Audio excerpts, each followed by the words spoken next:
जिस समय आप पढ़ रहे थे और जिस समय आप पढ़ा रहे हैं, उस समयावधि में प्राइमरी स्कूलों की स्थिति में क्या अंतर देखते हैं आप? एक टर्म यूज़ किया जाता है साइंटिफिक टेम्परामेंट। इसका क्या मतलब होता है? क्या आर्ट्स सब्जेक्ट को पढ़ा के भी साइंटिफिक टेम्परामेंट डेवलप किया जा सकता है?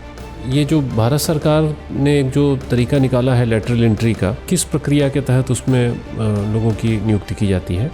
कौन कौन सी मूवीज़ देखी हैं अभी जो सोशल इश्यूज़ को एड्रेस करती हों?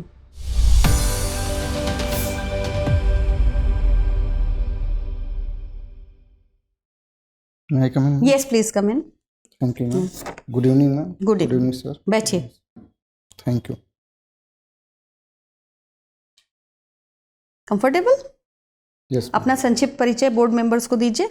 सर, मैं मूल रूप से उत्तर प्रदेश के मऊ जिले से रहने वाला हूं और मेरी प्राथमिक शिक्षा गांव के प्राथमिक विद्यालय में हुई है। उसके बाद क्लास 6 से ग्रेजुएशन तक की शिक्षा मेरी मेरठ जिले से हुई है और 2003 में मैंने फिजिक्स केमिस्ट्री मैथ से अपना ग्रेजुएशन पूरा किया।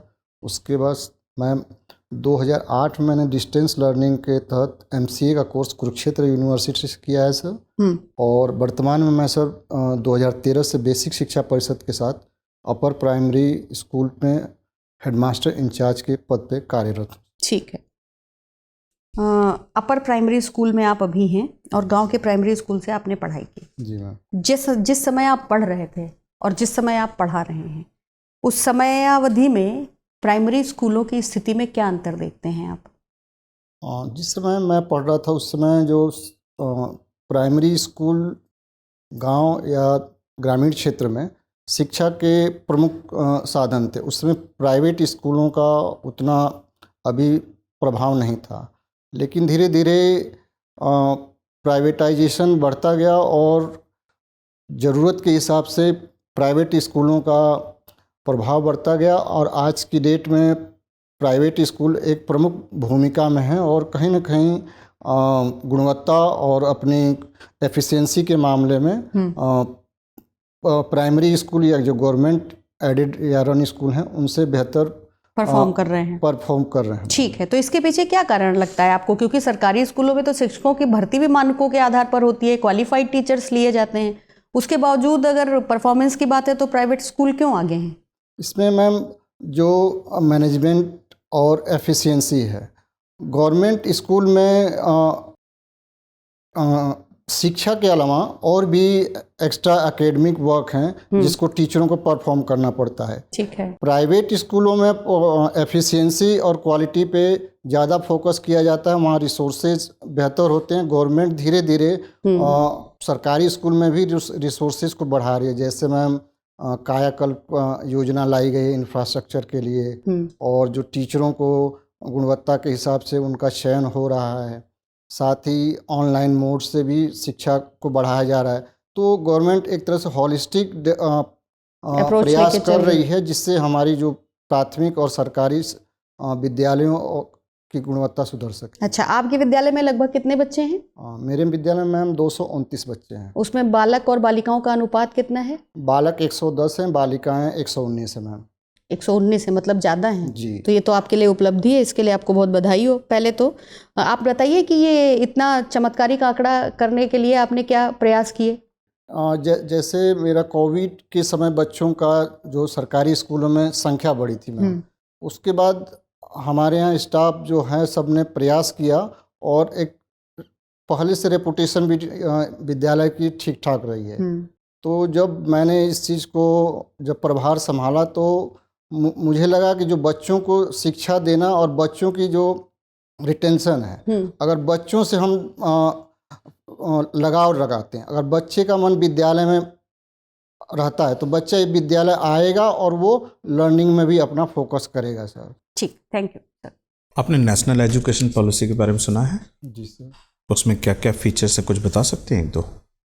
नई शिक्षा नीति 2020 सर आई है जिसके तहत जो उसका पहला स्ट्रक्चर जो है 10+2 की जगह हमारा 5+3+3+4 का एक नया मॉड्यूल लाया गया है, जिसके तहत हम लोग प्री प्राइमरी से इंटर तक के क्लासेस को डिवाइड किए हैं।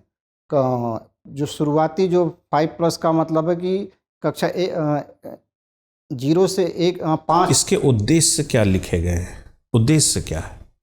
उद्देश्य में ये है कि सर सभी बच्चों को गुणवत्तापूर्ण और एक्सेसिबल एजुकेशन प्रोवाइड करना, और किसी भी जो बाधा है, चाहे वो फिजिकल हो या इकोनॉमिक हो या सोशल बाधा है, उसको ओवरकम करने के लिए टेक्नोलॉजी का उपयोग करते हुए एक टर्म यूज़ किया जाता है scientific temperament, to promote the scientific temperament. इसका क्या मतलब होता है? साइंटिफिक टेम्परामेंट का मतलब कि किसी इवेंट को या किसी सब्जेक्ट को एनालिटिकल या ऑब्जेक्टिव वे में देखने का जो अप्रोच होता है सर, उसको साइंटिफिक क्या आर्ट्स सब्जेक्ट को पढ़ा के भी साइंटिफिक टेम्परामेंट डेवलप किया जा सकता है? जी सर बिल्कुल, क्योंकि आर्ट सब्जेक्ट का भी एक विषय वस्तु होता है, उसके अंदर भी ऑब्जेक्टिविटी होती है, और उसका एक मूल उद्देश्य उसके इर्द गिर्द उस विषय की भूमिका होती है, तो वहाँ से भी हम उसको एक कोर समझ सकते हैं सर। ये बताइए, इस बार उत्तर प्रदेश की जो आई थी बजट, इसमें एजुकेशन के लिए कितना अलॉटमेंट दिया गया था? सॉरी सर, एग्जैक्ट फिगर मुझे अभी याद परसेंटेज के फॉर्म में? Sorry sir.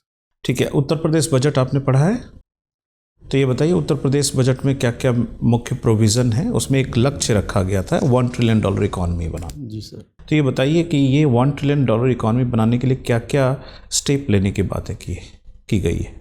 जी सर, जैसा कि उत्तर प्रदेश सरकार ने 2027 तक 1 ट्रिलियन इकॉनमी का टारगेट सेट किया है, जो एक महत्वाकांक्षी उद्देश्य है। वर्तमान में जो 2023-24 बजट एस्टिमेट में ये अनुमान लगाया गया था कि उत्तर प्रदेश की जीडीपी 19% के साथ जीएसडीपी ग्रो करेगी, लेकिन 2027 तक ये 19.5% का क्या मतलब है? जीएसडीपी जो है, जीएसडीपी नॉमिनल है या रियल है? नॉमिनल है सर। दोनों में क्या डिफरेंस होता है? रियल जीडीपी में हम लोग जो इन्फ्लेशन को काउंट नहीं करते हैं, और नॉमिनल में इन्फ्लेशन इंक्लूडेड रहता है सर। अच्छा, अब ये बताइए कि अगर कोई बच्ची को, जैसे आप मैथ्स में पढ़ाते हैं, तो किसी बच्चे को शून्य के बारे में समझाना है, जी सर। तो कैसे समझाएंगे उसको? जी सर, जैसे कि बच्चे को हम आसान तरीके से यह समझा सकते हैं कि जैसे एक पेड़ है, पेड़ पे कुछ चिड़िया बैठी हैं सर। बोलेंगे बच्चे को कि चिड़िया कितनी है, तो बोलेगा 5। अगर बोल देंगे 2 उड़ गई तो कितना है, फिर बोलेंगे 3 उड़ गई तो कितना है, तो बोलेगा कुछ नहीं। तो कुछ नहीं का यहाँ पे कंसेप्ट हम लाएंगे कि मैथ में जो यहाँ कुछ नहीं होता तो उसको शून्य से रिप्रेजेंट करते हैं सर। अच्छा, प्राइवेटाइजेशन आप समझते हैं? प्राइवेटाइजेशन का क्या मतलब होता है, डिफाइन कर सकते हैं इसको? जी सर, जो ऑब्जेक्टिव एंड एम्स होता है प्राइवेट इंस्टीट्यूशन का, एफिशिएंसी प्लस प्रॉफिट मेकिंग। लेकिन हम इसको डिफाइन कैसे करेंगे? प्राइवेटाइजेशन, इस टर्म को कैसे डिफाइन किया जाता है? जैसे निजीकरण 1991 में हमारे पास एलपीजी पॉलिसी आई थी, जिसमें प्राइवेटाइजेशन का टर्म यूज हुआ था, जिसमें जो मार्केट फोर्सेस को प्रमोट किया गया था, जिसमें गवर्नमेंट उनको सपोर्ट करेगी, और जो भी। लेकिन मैंने क्या पूछा, प्राइवेटाइजेशन को डिफाइन करना है। चलिए ये बताइए कि स्किल डेवलपमेंट के बारे में आप जानते हैं? जी सर। 1-2 पॉलिसीज़ बता दीजिए स्किल डेवलपमेंट में गवर्नमेंट ने क्या क्या लाया है। कौशल भारत मिशन सर, प्रधानमंत्री कौशल, जी, कौशल विकास योजना या कौशल भारत योजना? कौशल विकास मिशन। ठीक है। और एक अभी विश्वकर्मा श्रम सम्मान योजना चलाई जा रही है, जो ट्रेडिशनल आर्ट वर्क हैं उनके ट्रेडिशन को ठीक है, और दिखाते हुए। ठीक है, 1-2 फिलहाल तो ये सर। राकेश जी, आप प्राथमिक विद्यालय में आप हेडमास्टर के पद पे कार्यरत हैं? जी sir, incharge headmaster. Incharge headmaster. तो ये अभी जैसे कि भारत सरकार की तरफ से जो एक यूडाइस पोर्टल बनाया गया है, जी सर, तो आपके विद्यालय में फीडिंग का काम हो गया? जी सर। कितने मॉड्यूल हैं इसमें, इस पोर्टल में? बेसिकली इसमें 3 मॉड्यूल हैं सर। कौन कौन से? जो हॉलिस्टिक स्कूल इंफ्रास्ट्रक्चर से संबंधित स्कूल मॉड्यूल है, मैनेजमेंट मॉड्यूल। दूसरा है ह्यूमन रिसोर्स से संबंधित टीचर्स मॉड्यूल हैं सर। और थर्ड हमारा है स्टूडेंट मॉड्यूल सर। तो स्टूडेंट मॉड्यूल में जो फीडिंग कराई जा रही है, तो उससे क्या लाभ है भविष्य में? उससे हमारे पास एक बच्चे का हॉलिस्टिक डिटेल डिजिटल फॉर्म में अवेलेबल हो जाएगा। नहीं, इससे फ़ायदा क्या होगा? वो तो ठीक है, डिटेल आ गया, जी सर। लेकिन इससे क्या फ़ायदा होगा? जैसे बच्चे का डिटेल हम उसमें फीड करते हैं सर, तो नेक्स्ट क्लास में अगर वो बच्चा जाता है तो उसका एक नेशनल यूनिक आईडी जनरेट होती है जो आधार से एक्सट्रैक्ट की जा सकती है। वो जो आईडी जनरेट होती है उसका क्या नाम है? क्या आईडी बोलते हैं उसको? अभी सॉरी सर, जैसे पैन नंबर होता है, जी, उसी जी, जी, उसी से नेशनल मिलता जुलता नाम है सर, अभी रिकॉल नहीं कर आप पा तो रहा हूं सर। हेडमास्टर इंचार्ज हैं, आपको तो पता होना चाहिए। आपने फीडिंग कराई नहीं है लग रहा है। नहीं, फीडिंग मैंने खुद की है सर। तो आपको तो पता होना चाहिए कि वो नंबर का नाम क्या है, वो तो इम्पोर्टेंट चीज़ है। आपको नहीं लगता कि अगर ये पोर्टल पे सारे स्टूडेंट की फीडिंग हो जाएगी तो जो डेटा मैनिपुलेट कर देते थे कि बच्चा किसी और स्कूल में पढ़ रहा एक्चुअल में कहीं है वैसे कहीं है, तो उस पर रोक लगेगी? ऐसा नहीं लगता आपको? बिल्कुल लगेगी सर, जो कि बच्चे का जो ऑथेंटिक डेटा एक जगह है तो आप उसको डुप्लीकेसी करना दिक्कत हो जाएगा, और इससे हमारे पास एक बेहतर डेटा बेस तैयार होगा जिससे हम लोग AI टूल्स का यूज करते हुए भविष्य में जो पॉलिसी के चैलेंजेस हैं उनको और बेहतर ढंग से टैकल कर सकते हैं। जो सूचना के अधिकार के बारे में कुछ पढ़ा है आपने? जी सर। तो सूचना के अधिकार अधिनियम में वर्तमान सरकार ने क्या संशोधन किए हैं? सूचना के एग्जैक्ट अभी जो चेंज हुए हैं सर उसके बारे में तो चलिए, ट्रैक टू डिप्लोमेसी के बारे में सुना है आपने? जी। क्या है track two diplomacy? Track two diplomacy के तहत जो हमारे पाकिस्तान के संदर्भ में बताइए। जी, पीपल टू पीपल टाइल जो होते हैं, बिजनेस कम्युनिटी, जो बैकडोर डिप्लोमेसी जिसको बोल सकते हैं, जहाँ पे हमारे जो ऑफिशियल गवर्नमेंट ऑफिशियल या डिप्लोमेट्स डायरेक्ट इन्वॉल्व ना होकर। तो आज की तारीख में पाकिस्तान के संदर्भ में क्या ट्रैक टू डिप्लोमेसी का रास्ता अपनाया जा सकता है? जी, संभावनाएं बनी हैं, क्योंकि हमेशा हमारे राष्ट्र के जो इंटरेस्ट हैं उनको प्रायोरिटी देते हुए, चूँकि पाकिस्तान हमारा एक पड़ोसी मित्र राष्ट्र है और हर राष्ट्र को और हमारी जो नेबरहुड फर्स्ट पॉलिसी जो है उसको भी सपोर्ट कर रही है, तो हमको हमेशा रास्ता एक खुला रखना चाहिए ताकि हम रिश्तों को और बेहतर कर सकें सर। ये बताइए कि ये जो भारत सरकार ने एक जो तरीका निकाला है लेटरल एंट्री का, तो क्या किस प्रक्रिया के तहत उसमें लोगों की नियुक्ति की जाती है? ट्रेडिशनल ब्यूरोक्रेसी नहीं, मतलब प्रक्रिया क्या है? मैं तो प्रक्रिया जानना चाह रहा हूँ आपसे। जो डोमेन एक्सपर्ट्स हैं उनके जो एक्सपीरियंस प्लस उनकी अचीवमेंट्स को काउंट करते हुए और इसमें जॉइंट सेक्रेटरी पोस्ट तक हम लोग लेटरल एंट्री कर सकते। भर्ती होती कैसे, बस ये बता दें। चलिए कोई बात नहीं। ये बताइए, उत्तर प्रदेश विधानसभा में कितनी महिला मेंबर्स हैं? अच्छा, कोई बात नहीं। ये बताइए राकेश जी, अगर हम आज की डेट में आपको उत्तर प्रदेश का मुख्यमंत्री बना दें, बनना चाहेंगे? तो आप उत्तर प्रदेश के कौन से नंबर के मुख्यमंत्री होंगे? अच्छा, ये बताइए कि क्योंकि विमेन रिप्रेजेंटेशन बहुत कम है, महिलाओं का प्रतिनिधित्व तो कम होने की वजह से उनके प्रतिनिधित्व को बढ़ावा देने के लिए सरकार ने एक बिल लाया, विमेन रिजर्वेशन बिल। उसको क्या नाम दिया सरकार ने? उस अधिनियम का क्या नाम है?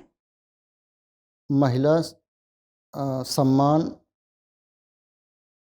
अधिनियम, नारी शक्ति वंदन अधिनियम। नारी शक्ति वंदन अधिनियम, ठीक है।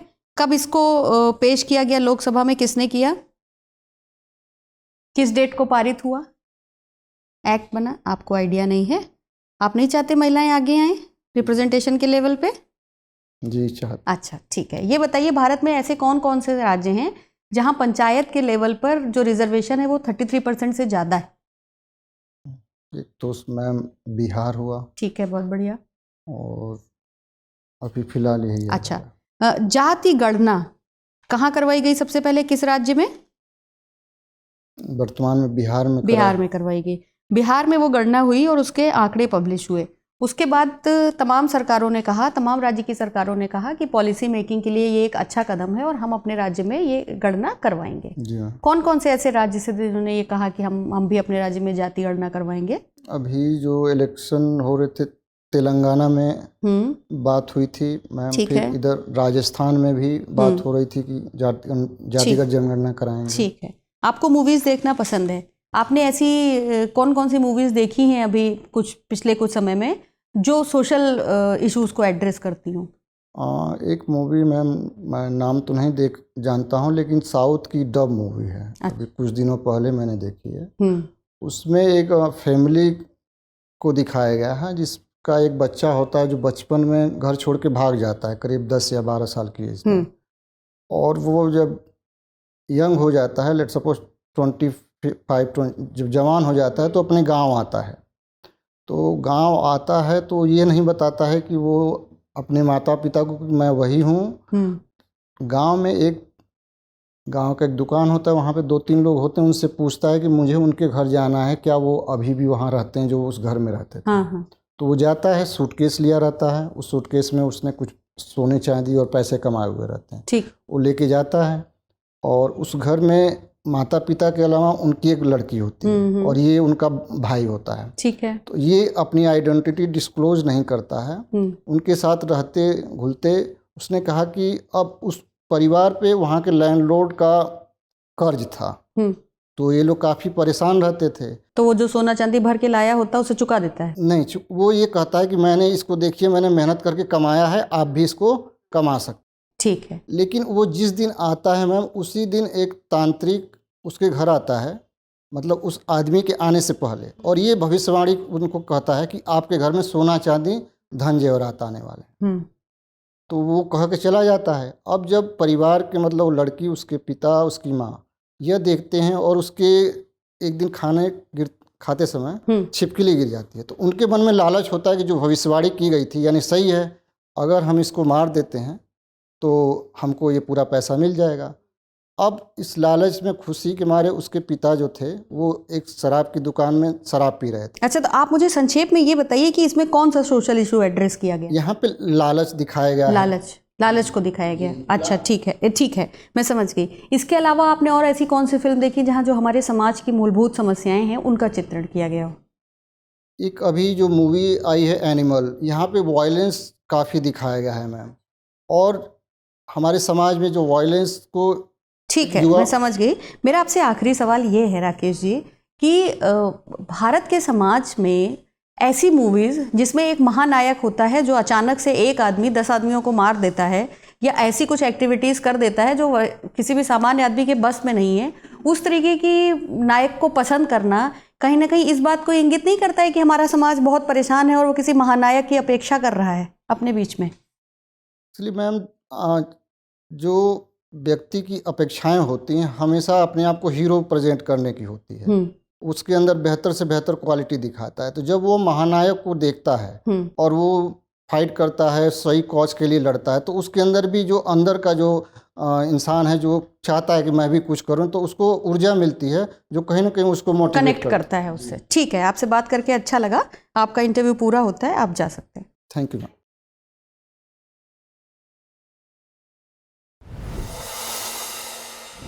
आइए, बैठिए। कैसा रहा आपका अनुभव हमारे साथ? बेहतर रहा मैम। मुझे लगता है कि जो मेरा टोन है उसमें कुछ समस्या नहीं, आपके टोन में कोई समस्या नहीं। आप प्रिंसिपल हैं इतने वर्षों से, तो आप अचानक से थोड़ा ना प्रिंसिपल के आवरण से बाहर आ जाएंगे। वो टोन किसी भी शिक्षक की हो जाती है, पर वो ऐसी नहीं है कि हमें खटके। वो ठीक है, उसमें कोई दिक्कत नहीं है। आप ये बताइए कि आपने इसके पहले कितनी बार मेंस लिखा है? मैम 2016, 17, 18। अच्छा, मतलब आप कई वर्षों से मेंस लिख रहे हैं। और आपकी 18 का इंटरव्यू भी दिया। 18 का इंटरव्यू दिया था। कितने मार्क्स मिले थे उस समय? कोविड था। 44। कितने में? 100 में मिला। 100 में 44 मिले थे, तो कोविड का दौर था वो। ठीक है। आपके मेंस में नंबर किधर कम रहते थे? ऑप्शनल में?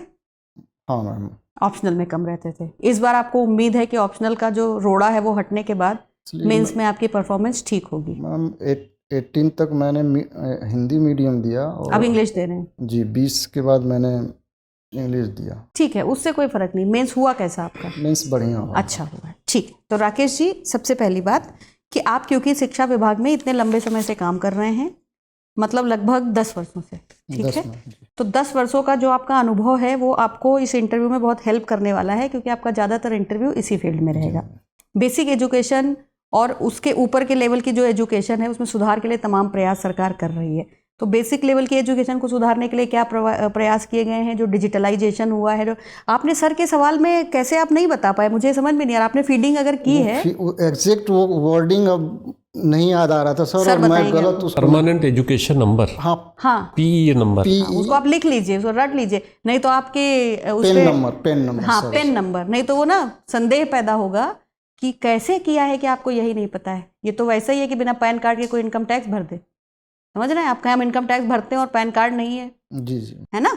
तो उसको देख लीजिएगा। तो स्कूलों की जो संरचना है, मिशन कायाकल्प के बाद उसमें क्या, जैसे मैंने आपसे सवाल पूछा था कि आप जब पढ़ रहे थे और आप जब पढ़ा रहे हैं तब आपने क्या चीज़ देखे? प्राइवेट स्कूल को लाने की ज़रूरत नहीं थी, आपको ये बताना चाहिए था कि जिस ज़माने में आप पढ़ रहे थे, आपने देखा होगा जब आप पढ़ रहे थे तब का स्कूल और अब के स्कूल में फ़र्क है ना। अब तो जो है इंफ्रास्ट्रक्चर के लिए सरकार ने इतना काम किया है, बच्चों को मिड डे मील के अलावा बैग देना, स्वेटर देना, बुक्स देना, सब कुछ हो रहा है। तो ये चीज़ें आपके ज़माने में होती थी? पब्लिक स्कूल के जो जब आप पढ़ते थे, जब आप पढ़ते थे प्राइमरी में, तो ये चीजें आपको मिलती नहीं। बस यही आपको उसमें प्राइवेट स्कूलों को लाने की जरूरत नहीं है, अदरवाइज आप अननेसेसरी एक बहुत बड़ी बहस में फंस जाएंगे। वो क्योंकि सरकारी स्कूलों में क्वालिफाइड टीचर्स जाते हैं, प्राइवेट स्कूलों में तो कई बार वो उनको कम सैलरी देनी पड़े, तो उसके लिए वो ऐसे लोगों को भी शिक्षक रख लेते हैं जो उतने क्वालिफाइड नहीं होते हैं, कॉस्ट कटिंग के लिए। लेकिन उसके बावजूद भी वहाँ पे गुणवत्ता अच्छी है अगर आप कह रहे हैं, तो फिर आपको उसका जवाब देने के लिए तैयार क्यों अपने आप को कटघरे में खड़ा करें? आपको वो वहाँ पे नहीं जाना था। अच्छा, जब आपसे फिल्मों का सवाल मैंने पूछा तो आप मेरा पॉइंट समझ नहीं पाए।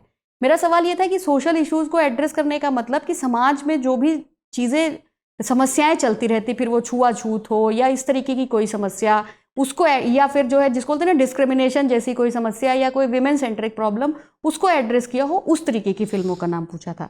अगर आपको पूछा भी जाए और आप लालच बताना चाहते हैं तो बस ये बताइए कि मैंने एक मूवी देखी थी जिसमें दिखाया गया कि ह्यूमन साइकोलॉजी में लालच किस कदर घुसा हुआ है कि लोग अपनों को भी मारने से नहीं चूकते।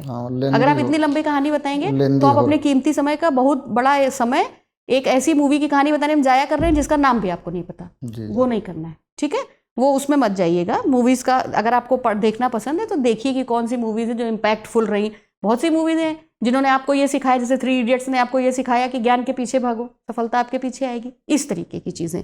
तो वो सब थोड़ा सा आप देख लीजिएगा। उसके बाद जब मैंने आपसे सवाल पूछना शुरू किया अबाउट करंट अफेयर्स, तो वहाँ पर आपकी कमी उजागर हुई। जैसे जो ये अधिनियम है, नारी शक्ति वंदन अधिनियम, उसका नाम पता होना, वो कब पेश हुआ, कब पारित हुआ, या मून मिशन हुआ आपका जो चंद्रयान 3 था, ये सब जो पिछले साल की बड़ी घटनाएं हैं वो देख के जाइए। ये मौका आपको बड़ी मेहनत से मिला है इंटरव्यू का, इसको गंवाइए नहीं।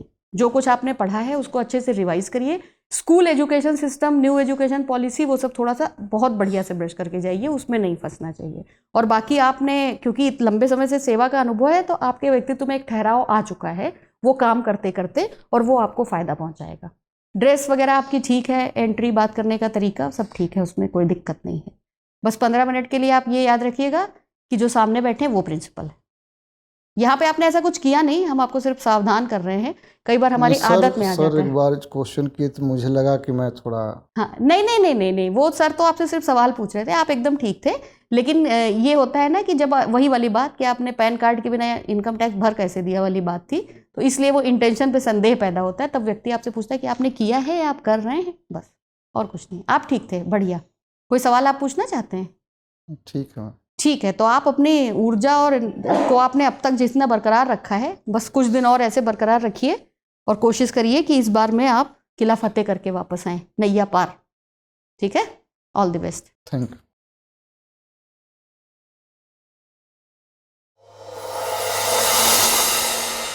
डियर व्यूअर्स, अपने एग्जाम की तैयारी को और बेहतर करने के लिए हमारे चैनल को लाइक, शेयर और सब्सक्राइब करना न भूलें।